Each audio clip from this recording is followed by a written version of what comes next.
I'm PG, I'm chillin'. In this video, I'm gonna go over some hip-hop Mount Rushmores that I've seen surfacing and being popular online. So I'm gonna share those with you, and then I'm gonna give you my opinion on what the Mount Rushmore of that category should be. And of course, feel free to debate right in the comment section below. Tell me how wrong I am, how right or wrong these other people are, because all of our keyboard warrior opinions matter. Jumping right into it, as I look up at my other monitor, we have the New York Mount Rushmore. We got Biggie, Nas, Jay-Z, and I wasn't sure who that was, but it is Jadakiss on the far right. And honestly, I think this is pretty good. Now, leave me to be one to go about the East Coast New York hip-hop community, but this is just my opinions. I wholeheartedly agree that Biggie, Nas, and Jay-Z should definitely be here. There's so many other options, I believe, for the fourth one. Not that Jadakiss doesn't deserve the spot. I just feel like there's so many other like OG legends out there, like a Big Daddy Kane or a Big L. I've seen people online saying, "Oh, where's 50 Cent? Where's who this, that, and the other." But I think just on principle, being New York, the foundation of hip hop, and one of the OGs, one of the people at the forefront or founding fathers, so to speak, Rakim, I believe, should be on this Mount Rushmore, and I would put Rakim over Jadakiss, and then to me that would complete my New York Mount Rushmore. And of course, people might put in members of the Wu-Tang in here, Ghostface or Raekwon. But yeah, there's so many options for New York rappers. I'll leave that be. I would put Rakim as my fourth here, and that would be my New York Mount Rushmore. Next, we have the white rapper Mount Rushmore, which, from what I saw, this was one that really surfaced a lot online, and a lot of discourse was about it. I think I gave my thoughts about this in a YouTube short, which you can check out my shorts on my channel. Anyway, yeah, I gave my thoughts on this briefly. I think Eminem and Mac Miller definitely solidified on here. Rest in peace to Mac Miller.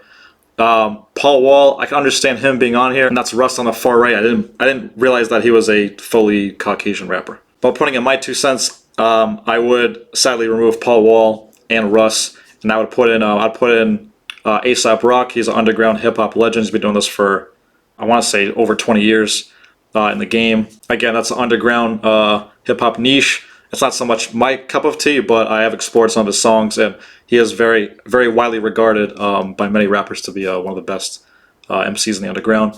And I would go with Action Bronson as my other option. He's one of my personal favorites in terms of not just white rappers, but just rappers in general. Very entertaining. He's created his own lane creatively, not just with rapping and references and just very vivid imagery of food, sports, just world travels, everything. He's very good at painting a picture, which I really enjoy with a lot of. And I feel like he's also curated a lane with Fuck That's Delicious web series, and he's done a lot creatively that I think has been impactful even in today's culture. So yeah, I would have Eminem, Mac Miller, A$AP Rock, and Action Bronson. I can see someone arguing for LP, one half of Run the Jewels. He's also been in the game for quite some time, producing. Like I said, one half of Run the Jewels. They put out some great albums. It was also part of I believe it was called Company Flow or something like that. But anyway, I could see him being on here too. I think someone in my comment section on my short said, "Where's Lil Webby?" CT rapper who I don't know what he's been doing recently, but yeah, that's Connecticut for you. Just one big ass highway, couple casinos, and Anthony Fantano. Going back to a regional rapper Mount Rushmore, we have the Mount Rushmore for Atlanta rappers, and we have Andre 3000, we got Future, we got T.I., we got Gucci Mane. I'm not gonna lie, I think Andre 3000. A lot of people say he's the best rapper from Atlanta. He's definitely solidified on here. I'm actually going to keep Future on here because in terms of like modern hip hop in the last 10 to 15 years, like he may not be everyone's cup of tea or like, someone. I think Future, whether you like him or not, whether he's got positive lyrics or not, I think he's been one of the major players in hip hop, not just Atlanta, in hip hop for the last 10 to 15 years with his sound. And I actually agree with Future being on here. I want to put him at like number 2 per se, but Future I think actually should be on here. T.I. I can see being on here. Gucci Mane, Gucci Mane, Jeezy, people argue over who's better. They had a beef going on. I mean, you could put Big Boy on here to complete the outcast, but I'm not going to put groups on here. I'm just going to say, just put, singular rappers on here. Looking back at it now for white rappers, you could put Beastie Boys on there, but again, I'm not putting a full group on. They could be, that's 3 more heads for this mountain. Anyway, back to this. I do think T.I. also, in hip hop in general, culturally, he's, been in movies, been, the movie ATL, for example. Like he was very mainstream, and he's had he's had longevity in his career in hip hop. So T.I. I think could stay here. Honestly, I would put again, we're talking about like mainstream, not just impact, but like mainstream popularity. It's got to count for something. Record sales got to count for something. Being the biggest rapper in Atlanta, you could put in terms of sales and that stuff. Ludacris could be in here too. I mean, Killer Mike also is another option. It's tough to leave out like Outkast. When I think of Atlanta hip hop, I think Outkast the first thing I think of. There's a lot of other groups too, but that's the first group I immediately think of in the first Atlanta. So Atlanta hip hop, I think Outkast. So I'm gonna put I will keep Ti, and I'm gonna add my fourth would be I'll go with Ludacris just on popularity and being a mainstream act alone. But I can see an argument for someone like Killer Mike. There's a lot of modern ETL rappers now today. I think Future's for sure should be there in terms of that. But these other guys right now, I don't think they touch the rest of the people on here. So Andre 3000 Future, I'll keep Ti, and I'll replace Gucci Mane with Ludacris. I'm gonna step out of the regional rappers again. We got Mount Rushmore for 2010s rappers, and this was getting thrown around on Twitter and social media a lot. Mainly because I think the original one had just Drake, Kendrick, Cole, the big three on here, and then the one that went around the most completed was with Nicki Minaj. So we got Drake, Kendrick, Nicki Minaj, and J. Cole for 2010s rappers. I don't know if Nicki Minaj should be here. I think the big three, Drake definitely should be here, Kendrick should be here. J. Cole, of course, extremely successful in the 2010s, and even with the offseason 2020s. And of course, Kendrick and Drake. These big three are still successful even in this decade. I would put Nicki Minaj here. I understand like the super mega star female MC, but I don't know if I'd put her here in the 2010s. I can see an argument for a Lil Wayne. Again, he had he started off this decade and even in the 2000s, the end of it, with a lot of great mixtapes. Carter 4, Carter 5. Even with all that stuff, I think he's we see signs of slippage late in the 2010s. So I think Kanye is also another option here. Honestly, I'd probably put Kanye in here too. 2010s, think of, well, a lot of people consider the best hip-hop album of the 2010s is 2010s, literally in 2010 he dropped My Beautiful Dark Twisted Fantasy, still highly regarded today. So there's that. You had the Yeezus era, which not everyone is a super big fan of, even as a Ye fan, but that had a lot of impact culturally, talking about the fashion industry, other things. Now I'm just getting my Kanye fanboy bag here. The Yeezus era, the Good Music era, which didn't last too long in terms of like making a huge wave. But yeah, that had a lot of good records. Good Friday, like I said, that era, Yeezus era, Life of Pablo. Yeah, you know what? The more I keep talking, I'm thinking of all these periods in the 2010s. He had several different phases, which he's gone through in general, not just 2010s, but so many different phases, so many different elements of making an impact in the 2010s. So you know what? I'll replace Nicki Minaj with Kanye and be Drake, Kendrick, Kanye, and J. Cole for 2010s rappers. Moving back to the regional, we got West Coast. That's like LA. We'll call it LA area rapper Mount Rushmore. We got Tupac, who's born in New York, but you understand. Tupac, Snoop Dogg, Dr. Dre, and Ice Cube. First and foremost, I'm taking off Dr. Dre simply because he's really known as a producer. He had the ability to rap, and he was rapping on his albums, but he's widely known as like a producer. And there's so many LA West Coast rappers that he would say are far superior to him in terms of rapping. And I think everyone would agree with that. So Dr. Dre, I'm taking him off just simply because he's a producer, more of a producer than a rapper. I ain't gonna lie to you, dude. I think Snoop Dogg, and this is where I'm gonna get a bunch of dislikes if you make it here. I think Snoop Dogg's overrated as a rapper. Obviously, he's a great entertainer, good ambassador for hip hop over the last 10 to 20 years. But like lyrically, bar for bar, his albums, his catalog, it's just full of bloat, and it's really not up to par or that high quality compared to so many other rappers, even on the West Coast. So I'm taking both Snoop, the middle right there. I'm taking them both, chopping both those heads and causing avalanche here. There's Too Short, there's E40, Corrupt, Nate Dogg. I could throw him in there. He's more of a hook guy. That's good. That would have been good Mount Rushmore of hip hop hooks. He would definitely be on there. Anyway, I wouldn't even call it bias. Again, kind of like what I said with Ludacris earlier about Atlanta, in terms of like commercial success and mainstream cultural impact. In terms of all those accolades, it's hard not to put Kendrick Lamar in here. So on principle, on those facts alone that he is just the most successful, commercially, critically acclaimed artist in the West Coast. Kendrick Lamar has to be here. So Tupac, Kendrick Lamar, Ice Cube, I think should definitely stay here. Eazy-E, some might say Tyler the Creator because he is from LA, but is he on the same level as those guys? You could argue The Game too. Nipsey Hussle, I can see being on here. Rest in peace. Obviously, I paid more attention to him when he was starting out, the mixtape era, like the Dat Piff era, all the whole marathon series, and of course the widely highly acclaimed album, The Victory Lap.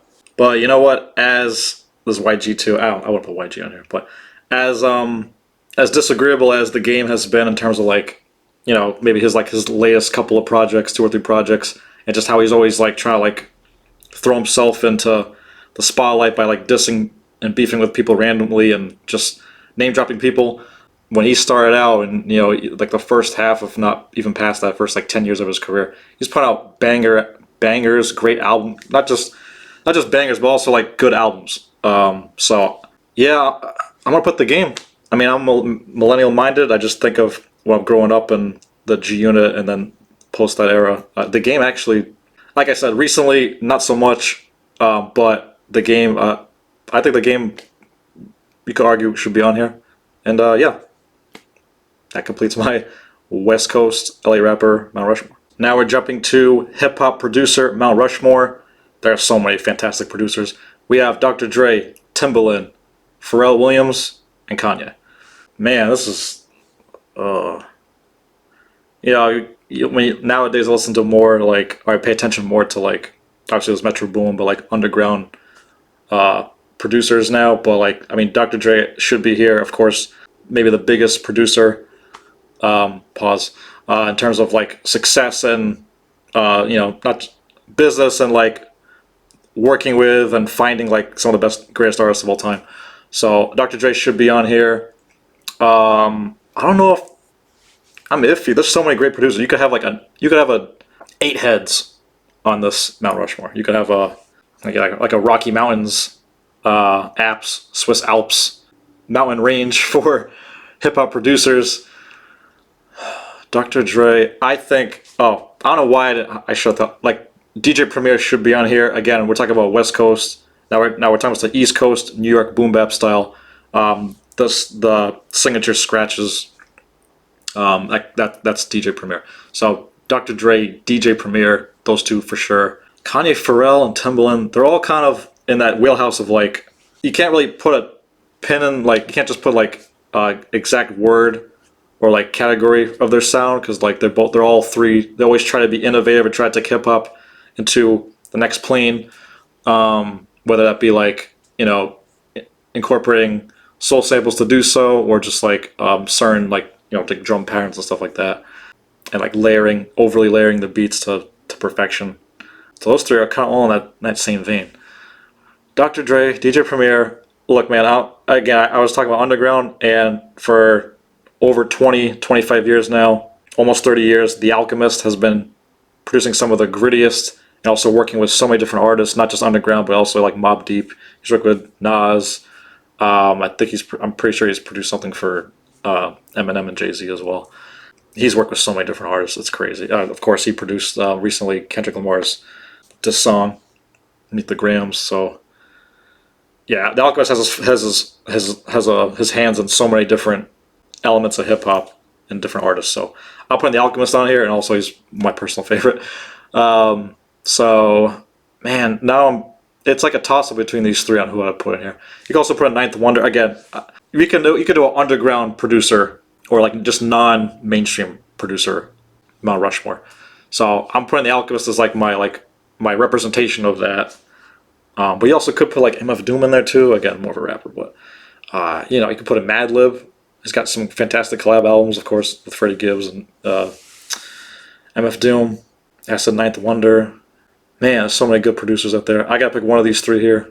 You know what? In terms of being innovative and what I've just heard with Clip's album, I'll go on a limb and put Pharrell Williams there. Pharrell Williams is also he's had his hands in pop, but he's taken hip hop to, just like Kanye and Timbaland. But I feel Pharrell more so has taken hip hop to not just innovating that, but also integrating hip hop into pop. I feel he's done that more Yeah, feel like he's done that maybe better than the other two here. And Timbo also works a lot of R&B artists as well, not just rappers. So I'm gonna go, man. I'm gonna take Pharrell over Kanye, just based on recently. Yeah, Pharrell. I'm taking Pharrell here out of these three. So that's I gotta keep this video going. So Dr. Dre, DJ Premier, The Alchemist, Uncle L, my twin, and Pharrell Williams. Back to the regions, and I believe this is my last one. We got the Midwest. I could have done Chicago, like I did LA, New York, Atlanta. I was going to do Midwest, although it really is Chicago. But there is other representation here. So we got Kanye West. Again, he keeps making headlines and Mount Rushmores. Kanye, Nelly, Twista, and Tech Nine. Technician. Now Midwest, not just Chicago. So Kanye has to be here. Again, I talked about commercial success, which Kanye also has, but also Nelly has as well. Nelly was huge, and he's just around. He was in Connecticut maybe a week or two ago. I didn't see the show, but yeah, I think Nelly should be here too. Twist on Tech Nine. Like I said, it might as well be a Chicago Mount Rushmore, and then Nelly. Man, in terms of like lyrical ability, also like underground too. I think Lupe could be here. You could put Lupe in here. Common as well. Yeah, you know what? That's gonna be it. It's gonna be Kanye, Nelly, Lupe Fiasco, and Common to make my Midwest, pretty much Chicago, Mount Rushmore. Now I'm gonna move on to female MCs, the FemC Mount Rushmore, and I found an image that's aptly labeled. I don't know if it's supposed to be the actual order and ranking, but we have Nicki Minaj, Missy Elliott, Lauryn Hill, and Lil Kim. And out of all the images I picked, this may be the most perfect one. Again, like I said, in terms of impact and being a megastar, sales and all that, can't argue with Nicki Minaj being on here. I don't think she's number one. My number one overall, who I think is the best female rapper is Lauryn Hill. And she's on here. Missy Elliott, I don't know too much about, like, of course I know like her biggest songs and all that, but I don't know too much about her or Lil Kim's music. But from what I've seen on clips, like literally Pusha T of clips, he's one of the rappers. A lot of rappers who are, highly respected even look to her as like someone who's like as an inspiration or someone who's like a great rapper. So in terms of that, in terms of what I've seen flowing around the internet, and the clips that I watch from like hip hop media, Missy Elliott is widely regarded as one of the best, if not the best, female rapper. So I think Missy Elliott should definitely be here. Lil Kim's the only one here I'm a little about, but again, I don't listen to too many female rappers, and nowadays I think they're all junk. So you hate women, Red Pill Tate, motherfucker. But yeah, I think Lil Kim. Again from clip surface, I can see how Lil Kim people revere her and put her on Mount Rushmore. I can see that. Maybe argument can be made. I mean, recently we have a Rhapsody and we have Lil Sims. Is it her name? No Name? Is that her name? That No Name her name? Like that terms of like people recently. I can see Lil Sims maybe down the road being on here. UK rapper, and she's fantastic. But yeah, Lil Kim or like Foxy Brown, Queen Latifah, I saw somewhere also floating around. Honestly, I wouldn't change this, and I'm not too familiar with a lot of female rappers, but I am familiar with Nicki Minaj and Lauryn Hill for sure. Yeah, I'm good with this one. Maybe you replace Lil Kim with like a Foxy Brown or Latifah. But other than that, I think this is good. I wouldn't change a thing. But you guys let me know. Changing gears now, I'm going to go with a Mount Rushmore I found of hip-hop albums. We have Mad Villainy, the Mad Love MF Doom collab, Mad Villain. Nas-O-Matic, College Dropout by Ye. And then we have To Pimp a Butterfly by Kendrick Lamar. This is pretty solid too. I think for Mount Rushmore, it's not just like a best four, you always have to pick in terms of like categorize it. So like we have, Illmatic in terms of like just like boom bap, straight up poetry, East Coast sound. That's like the pinnacle of like all that, the writing, everything. So Nas-O-Matic, widely regarded, that should be on here. In terms of underground abstract hip hop, Mad Villain should be on here. Again, innovative, groundbreaking abstract production, as well as great lyricism and underground legend, MF Doom. College Dropout, you can argue like in terms of like the sample chopping and soul samples, which is so prevalent in hip hop today. Not just today, but like in history, I could see that being on here too. And then To Pimp a Butterfly, again, highly acclaimed. Kendrick won a damn like Pulitzer Prize writing award for it. Yeah, so I could see that being on here as well. I may move those two out just because also the whole politically charged aspect in hip hop. In terms of like politically charged, I mean, Tip of Butterfly definitely makes its way there, but also you have like Public Enemy could be on here too. And I think you gotta put it in terms of hip hop, in terms of like groups and like posse cuts and that element of like freestyle and the back and forth, that kind of vibe. I think 36 Chambers should probably be on here in terms of like group and like the whole theme of like posse rap cuts. And I know that's kind of East Coast, just like Illmatic, but it's different with Wu-Tang. So I think 36 Chambers should be on here in terms of like a group album. Maybe, you know, I'm not an old head like that, but I can see someone putting like I can see someone putting a Public Enemy album like Fear of a Black Planet, Takes a Nation, or even something like Eric B. and Rakim's Paid in Full. But that's some old head shit. So not that shouldn't belong here, but you know, I'm cool with this Mount Rushmore. But again, millennial minded, so yeah, I'd put 36 Chambers, and then I'll put Good Kid, Mad City instead. That'd be my fourth here. I prefer that I prefer in terms of a concept album and thematic album. I prefer it over to Pimp a Butterfly. So, and it's one of my favorite albums too, and I believe it's one of the best for sure. So yeah, I'll put Good Kid, Mad City in here instead of T-Pab. And lastly, we have the most important Mount Rushmore of all, hip hop media personality Mount Rushmore, and I believe this was posted by DJ Academics himself. We have DJ Academics, Joe Budden. That's DJ Vlad, and on the right is supposed to be Adam22. And this is just utter shit. This is like the outside of Joe Budden. This is more like the Mount Ratmore, Mount Federal Informant Moore. Yeah, this is. I mean, I enjoy some of DJ Vlad's clips, like the interviews he has, when it's not just like strictly about drama, and it's like, you know, opinion based and stuff like that. When he's interviewing like comedians and, you know, some rappers I'm interested in. But yeah, DJ Vlad's like he's always trying to like collect information of people. I'm sure someone's gone arrested or just stirred up more drama and beef because of DJ Vlad's interviews. Same with Adam22. He's garbage. You know, I'm not part of the culture, but I would reckon that those two and even Academics have been detrimental to hip hop culture, or like, you know, have not been a net positive towards hip hop. That's my opinion on that. I'll just say that's my opinion. I don't know other people's thoughts on how other people feel about that. I would say those three. I like Joe Budden actually. I like his you know, he's pretty funny too and witty, and he's got his podcast. I enjoy watching his podcast actually from the clips that I see. I'll keep Budden here, but like historically speaking, we gotta have it's hip hop media, so we got DJs and radio shows. We gotta have Sway in here. Sway has to be on here. So I'll take off that Academics brim and put in Sway's funky hat in here. So Sway, Joe Budden. Again, in terms of like DJs and stuff like that, either Big Boy or Funkmaster Flex can be on here. I think I prefer like Big Boy. I mean, in terms of like interviewing people, I think Big Boy's better than Funk's got the freestyles though. So depends on which way you lean. So I'll put Funkmaster Flex in here as the third one, and as the fourth. Hey man, why not have do. That's it. That's the video. What are your thoughts on my thoughts on other people's thoughts on Mount Rushmore? What are your Mount Rushmores would be for these categories? Would you like to see me do more of these and review more of these Mount Rushmores and fill out my own? Yeah, let me know in the comment section. Of course, if you liked the video. Hope you enjoyed it. Please sub. These are my thoughts, my Mount Rushmores. Stay blessed.